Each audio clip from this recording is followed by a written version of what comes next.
สวัสดีค่ะวันนี้มาที่ครัวไซน้อยนะคะ Oh yeah โอเคค่ะเดี๋ยวหนูเชิญลูกค้าลงโอเคค่ะตรงไหนนะคะ64ค่ะโอเคขอบคุณค่ะ Oh my god เนี่ยค่ะเรามาทานอาหารที่ครัวไซน้อยนะคะเสิร์ฟทางเรือนะคะวันนี้ แถวบ้านOh yeah Uh-oh ซุ้มแรกเลยซุ้มแรก เดี๋ยวไปซื้ออาหารปลาก่อนนะคะ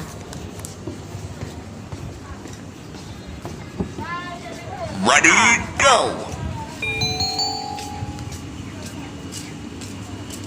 Oh yeah Uh-oh Oh my god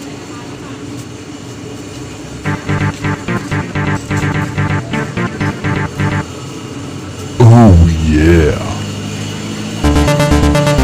Uh-oh เนี่ยค่ะอาหารปลานะคะสัก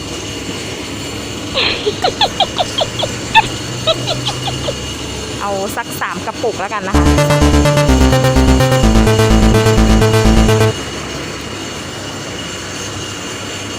Ready go เรามาที่ครัวไซน้อยนะคะ Ready go อันนี้เขามีซิกเนเจอร์คือเสิร์ฟอาหารทางเรือนะคะนี่นะคะ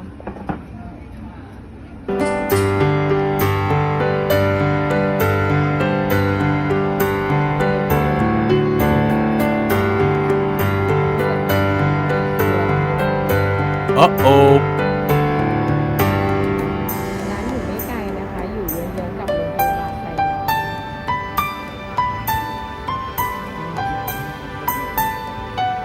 เราก็จะส่งอาหารทางเรือ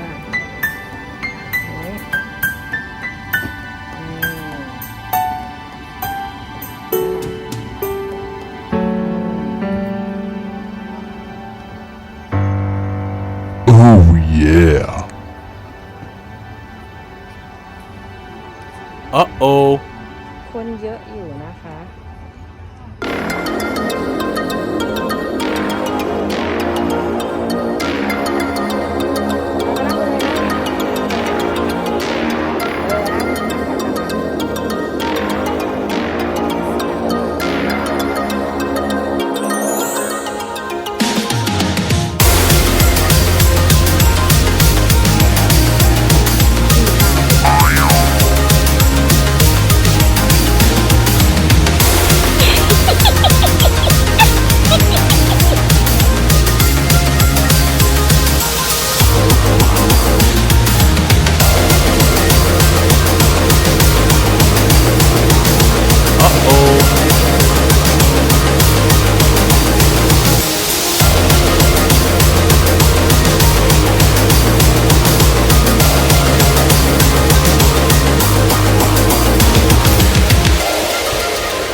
ปลาเริ่มมาแล้วค่ะ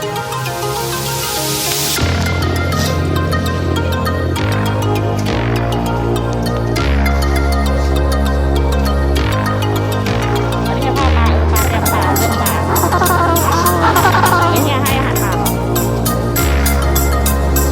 Uh-oh Ready go ไอ้ยพ่อตรงนู้นอ่ะไอ้ตรงข้างหลัง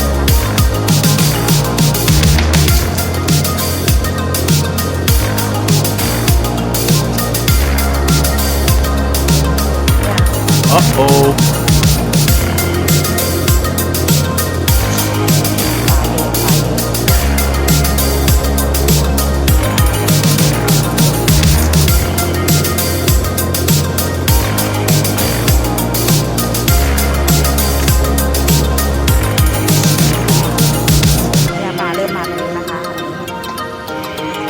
Huh?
Uh-oh.